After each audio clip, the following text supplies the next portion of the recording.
Come on. There we are. There we are. Haven't been here in a while, so it feels a little bit weird sitting in studio downstairs. But there was stuff that I wanted to talk about. And one of those conversations had to do with OPEC Plus, and OPEC Plus making the decision to cut the barrels by 2 million barrels a day. The United States, Joe Biden specifically, has been very angry about this.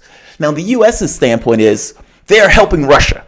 That the only reason that OPEC Plus did this was in order to help Russia. They're just trying to make us feel bad, and they're trying to injure us by working with the Russians. Now, understand the reality of this. There's multiple reasons that this is ridiculous on so many levels.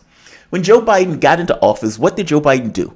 Because of the relationship between Saudi Arabia and the U.S., specifically with Donald Trump at the helm, Democrats hated anything and everything having to do with Donald Trump. And if Saudi Arabia was going to show a connection with Donald Trump, then they were going to hate him too.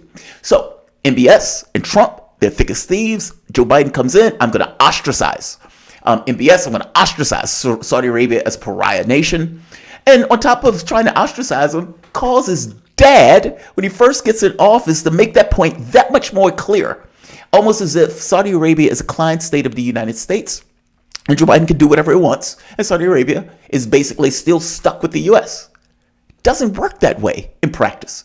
The moment that you ostracize somebody in this particular fashion, why do you believe that they're going to bend over backwards and injure themselves for your own betterment? The United States got itself in this situation. The gang of vassal idiots in Europe made the choice to back a guy who has like a 40% approval rating or less than a 40% approval rating in the United States as he went on this fool's errand screwing with Russia. What do you want to call it? Ego? What do you want to call it? Hubris? Whatever was going on in the heads of Europeans with this kind of inflated idea of themselves without necessarily the real world tangible means to deserve that inflated point of view of themselves. Whatever reason or rationale they came up with, if they thought and believed that the UK and the US was like, look, we can degrade the Russian military and we can destroy them economically, whatever that is, all of that stuff has come for naught. And I would argue it's come for less than naught because of the damage that Europe is taking right now, meaning the US was perfectly willing to eat through Europe if it meant somehow hitting Russia.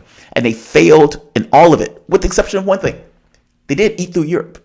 They did blow up the pipeline. So those issues that the U.S. was having with Europe getting energy from Russia, well, this was a pretext that allowed them to basically blow up the pipeline without Europe complaining overly about it. What they're complaining about is we're paying too much for oil and gas, and how dare the United States take advantage of us in this particular way. Scream and cry all you want. At the end of the day, Joe Biden found himself in a situation where there was no tangible way out of. They jumped off the cliff and then decided, hey, maybe we should check the parachute. As they were falling 9.8 meters per second to the ground below. Biden is in a situation where he has no way out. And to make it that much clearer, Europe is one thing.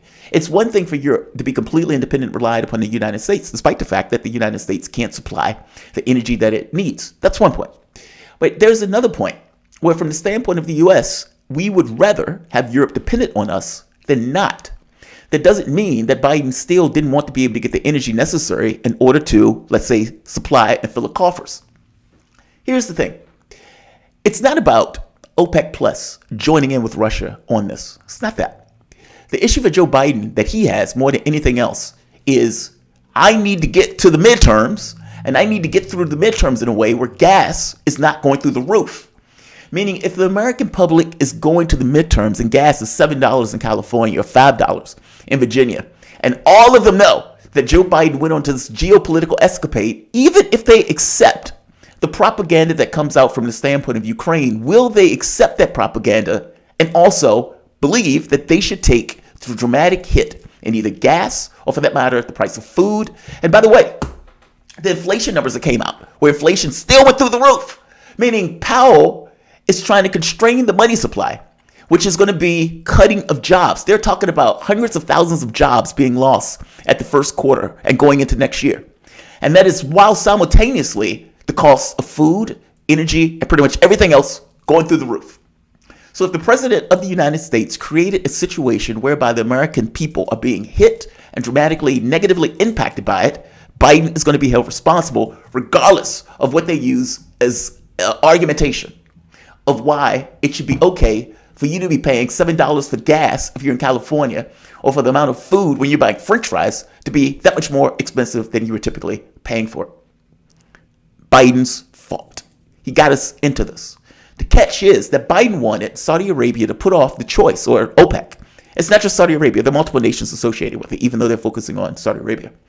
They wanted OPEC to put that choice off for next month. Basically, they wanted the midterms to be over with before the price of gas dramatically spiked.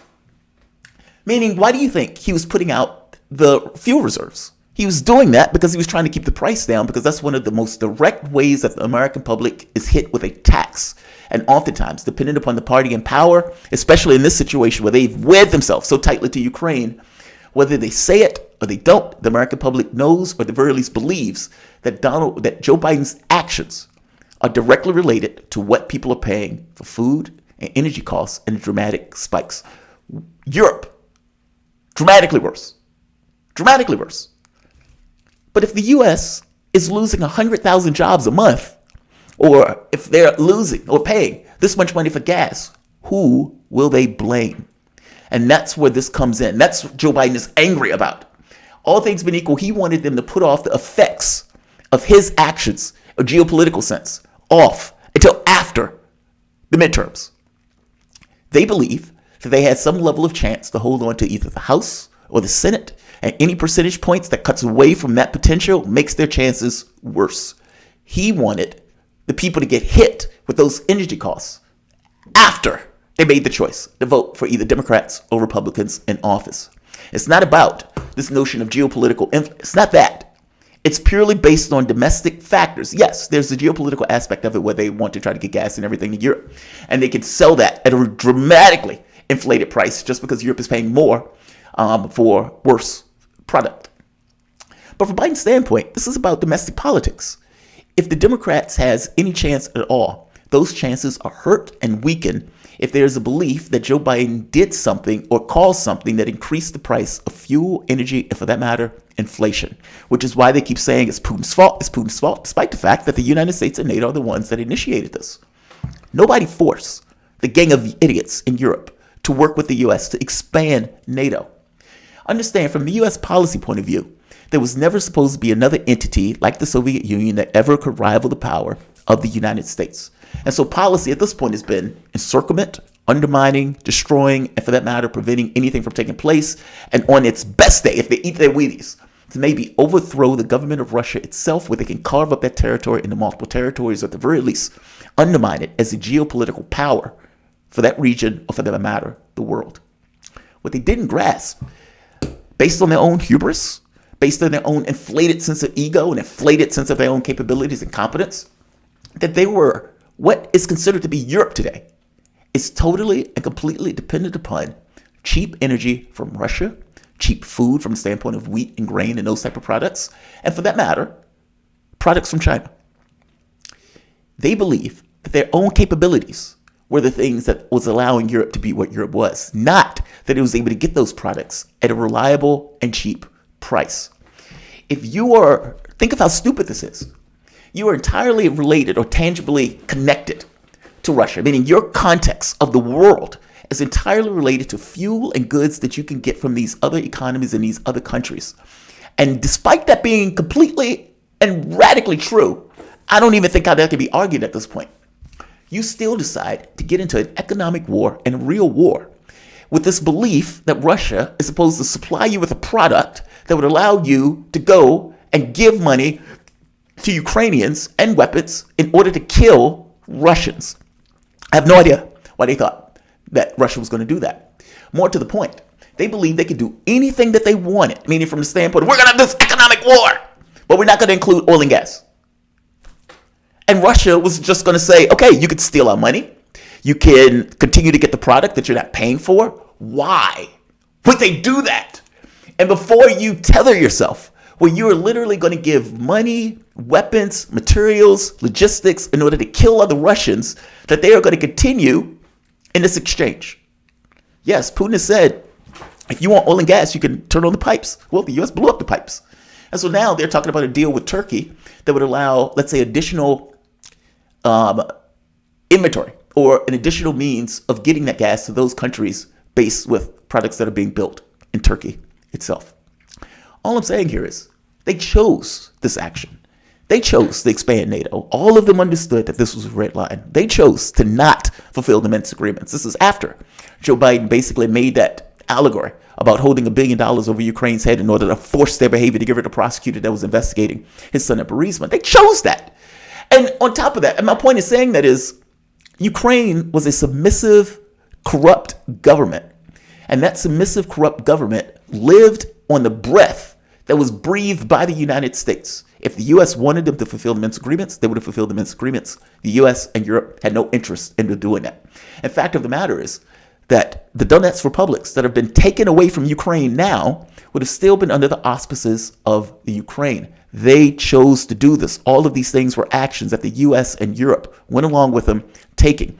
They chose that. They chose to overthrow the government of Ukraine. They chose to put NATO in the Constitution, knowing full well that there was a half of the country that wasn't on board for the NATO thing at all. But at the point where you put in a Russophobic government, you can get stuff like that done. We have neo-Nazis that basically knock over the legitimate government in 2014.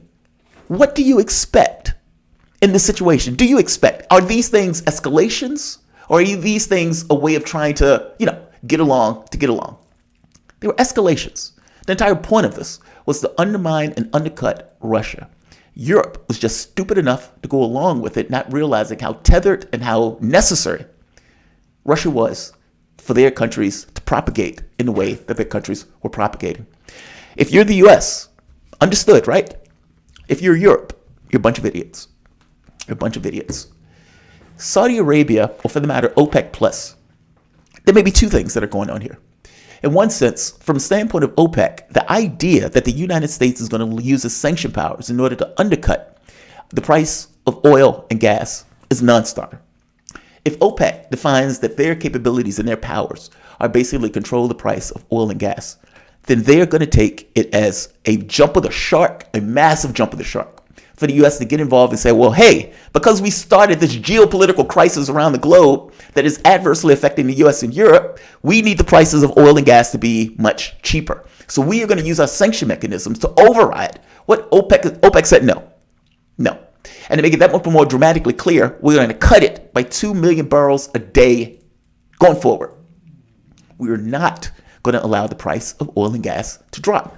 Whatever you want to think about OPEC and the cartel, if you are them, are you going to be okay with the U.S. trying to dictate the price of oil and gas in the global markets around the globe? Or are you going to take issue with that and take action in order to ensure that that is a non-starter? They chose for that to be a non-starter. You're already in economic distress. You're already in distress from the standpoint of energy. You're trying to do something to fix that, or at the very least to mitigate that. But that hurts us. So whereas you have the gang of vassal idiots in Europe that is perfectly willing to hurt their own local economies to injure the people, having people freeze to death when winter comes, well, OPEC said no, we're not doing that. We're not going to allow you to use your sanction mechanism to dictate the price of oil and gas. And more importantly to the point, India and China were already against it, meaning half of the globe had already said no. Half of the globe had said no. So from an economic standpoint, OPEC did what was in OPEC's best interest. From a geopolitical standpoint, there are two other factors. One is a bit personal. The fact that Biden basically tried to isolate and turn MBS into a pariah, which he already was. Biden didn't need to do anything for it. The guy was basically a mob boss that just so happened to be a part of a country with a massive amount of money from the oil revenue that basically was in the ground. He didn't do anything special about it. He was just basically born there. So there's that part. If you're going to try to go after me, if you're going to try to attack me for murdering Khashoggi with a bone saw, then yeah, I'm going to have some feelings about that when you get into office and you try to do such a thing. So right off the bat, MBS in Saudi Arabia is probably not in good terms with Joe Biden, where they're willing to help Joe Biden out of a mess that Joe Biden got himself into. There's that. On a larger point, there's a geopolitical framing of this that should be understood.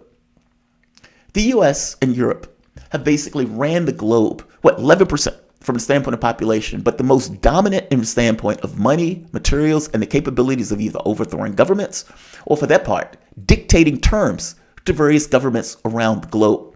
They basically had this hegemonic control as the West is almost, if you look at it, as a single independent entity, despite only being 11, 12% of the entirety of the globe itself.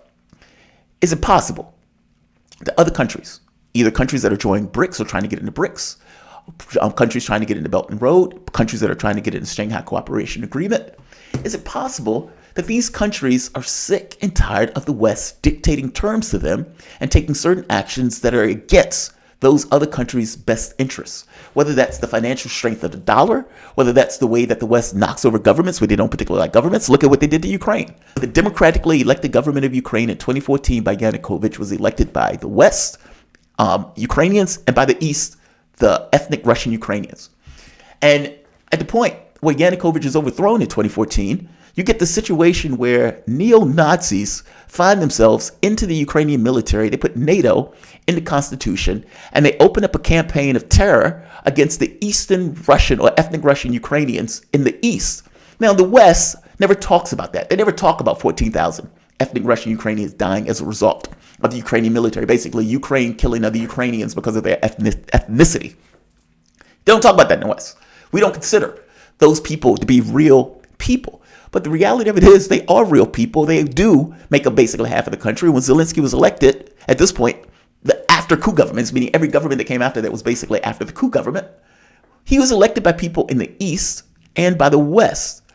Yanukovych was elected by people in the East and closer to Europe. When he didn't do that, Ukraine apparently needed freedom.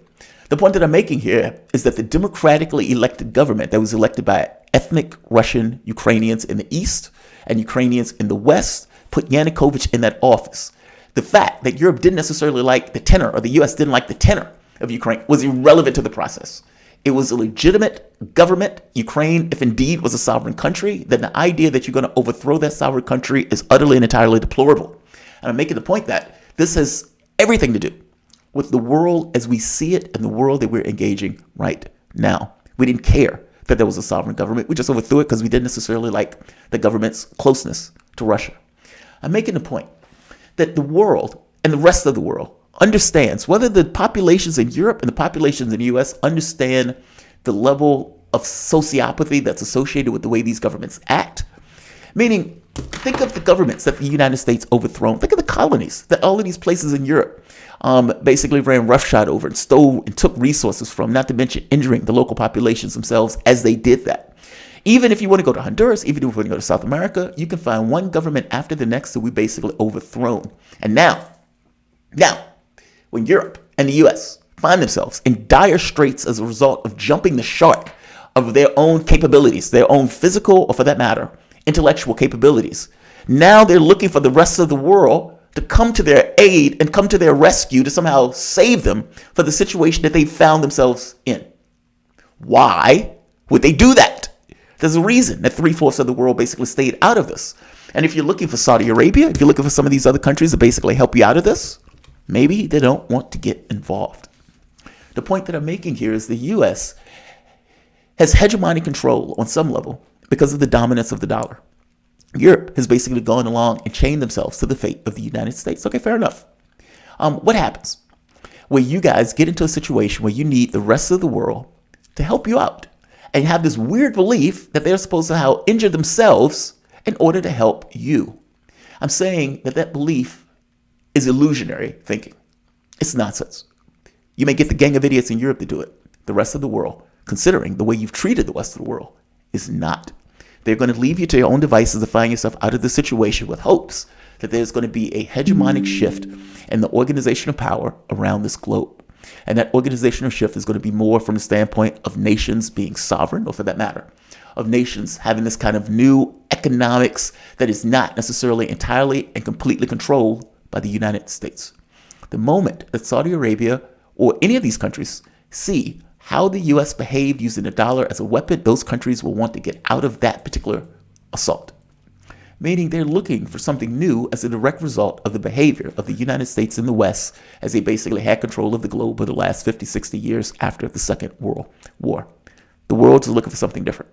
The world is not going to bend over backwards in order to help the U.S. or Europe out of this situation. And Saudi Arabia just so happens to be part of that world. No, they're not going to help Joe Biden. get out of his economic morass. No, they're not going to help Europe in the sense of helping them out of this economic morass. And fact of the matter is, when these elections are coming up, the fact that Joe Biden found it was necessary to isolate MBS. Look, I'm not a fan of MBS, right? These guys are dictators. All of these executions or putting women to prison for the temerity they're just trying to drive. So the country is somewhat of a backwards religious theocracy. 1,000%, fair enough. But you're stuck with the consequences. The moment that you try to isolate the guy, despite the fact that the U.S. had a relationship with Saudi Arabia for God knows how long, and Saudi Arabia has always been this kind of backwards theocracy. You wanted to make MBS a pariah. Why do you expect that pariah to turn around and help your electoral chances in the midterms? He will not. I'm making the point that there are multiple reasons that this is taking place.